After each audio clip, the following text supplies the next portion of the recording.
I'm Steve Zotke, and welcome to the Traction Reaction Podcast. We're here with Burt Levy, B.S. author, Levy. B.S. Levy, and everybody's seen Burt at racetracks, and some may not know how long you've actually been doing this. And Burt, there's lots of writers in motorsports. I've done some writing. Everybody's done some writing.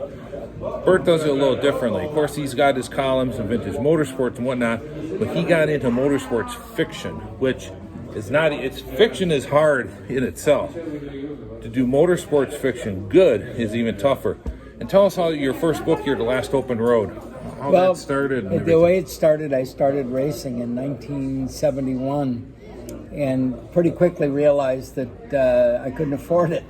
And I started writing about it as a way to get my hobby for free, and it's gotten me into a lot of neat cars. And I always hated all the fiction that I'd read about racing or saw on TV, and I thought, someone's got to cover it the way it really was.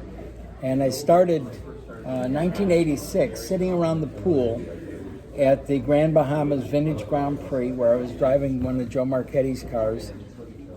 And I just started typing on my computer. And 8 years later, I had this. Didn't have this cover on it. And sent it to every publisher in New York. Sent it to every fiction publisher in New York. They all turned it down. Some of them said they liked it, but felt there was no market for car racing fiction. And so my wife and I took out a second mortgage and published it ourselves in July of 1994. And it was a struggle at first, but now it's in its 10th printing, over 50,000 sold. It's being used in some high school and college English classes, and it spawned a whole series of books. This is the most recent one. This is the 7th in the series, and I'm happy to say that we found an audience that seems to like the stuff. And what's interesting is it's getting to be at such an age that this first book, the first edition, is quite the collector's item, isn't it? Yeah, but I wish they'd buy my new book instead. No, it's just one of the things that happens. But the people that are involved in the sport and in the car hobby, I think it speaks to them in a way that most books don't, and most fiction books don't. My narrator's a 19-year-old New Jersey gas station mechanic, and when the book starts, he's never seen a sports car. He's never been to a car race. And so you go on the journey of discovery with him, and hopefully it's funny. Well, and from somebody who's read the first book, and this is something that I struggled with initially, and I think every book writer does, is making the reader visualize what they're seeing. And that's, just in the first chapter alone, when he's working, and it's the sounds of the engines and everything. And for us who have been in racing and heard all those old engines, the V12s and the difference, it's almost like an orchestra. It's music. Different song. Yes, exactly. Fun, just like birds. And that's so important. And anybody that reads this, I highly suggest it. You can visualize what you're reading so well. Well, thank you. That's one of the reasons why it's so successful. And the second book, or this second book, we're talking about the 7th book in the series, is 200 Mile an Hour Steamroller Book 3. There will be one more after this. The first book starts in the spring of 1952, and the last book we're all the way up to 1963. And I try to cover, I work on a timeline where I lay out different events and different races that I want to visit, different things that happen in real history, I shouldn't say real history, in non-racing history. For instance, in this last book, a very, very short chapter is about the day that Kennedy was shot. And regardless of who you were, or where you were. That was one of two moments that I remember, that and the Cuban Missile Crisis, where all of a sudden it took you out of whatever your life was at the time and make you think, in terms of possible nuclear war, or if, upheaval like the Kennedy assassination. The rest of it's mostly racing stuff.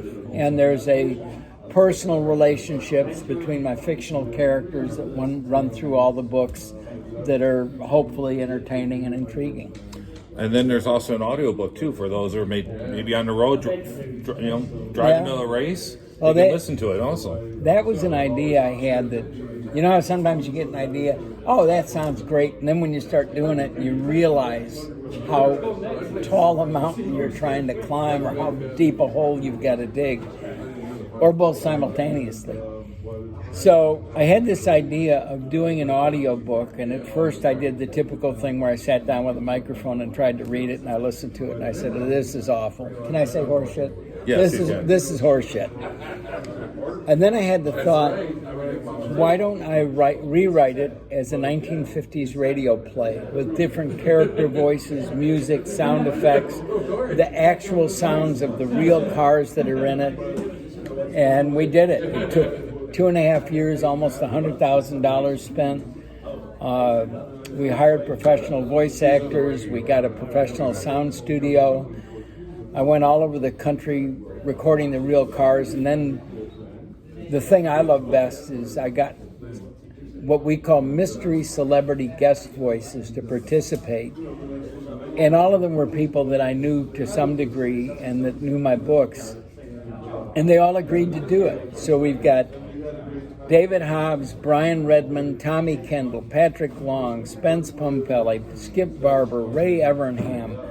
The list goes on, and they're all, Bill Warner, who started the Amelia Island Concours, they all do bit parts, and we never tell you what part they play. And someday I think we're going to have a contest to see who can nail most of them.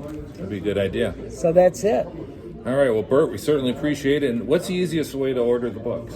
Well, there's many ways. They're available on Amazon, who has probably the cheapest price. But if you'd like an autographed copy, personalized to you, just go to the website, lastopenroad.com, and we sell all kinds of Last Open Road memorabilia, hats, shirts, anything for $1. If you go to Road America in the summer, you will see more Last Open Road license plate holders than any other. Yeah, and our decals, and you get those free. If you buy from us, you get a free decal with the book. Such a deal. So that's it. And thank you for having me on. Appreciate it. Thank you, Burt. Thanks. You've been listening to the Traction Reaction Podcast. I'm Steve Zaki with Burt Levy. Burt Levy. Make sure to like and subscribe to the podcast. Appreciate it. Thank you.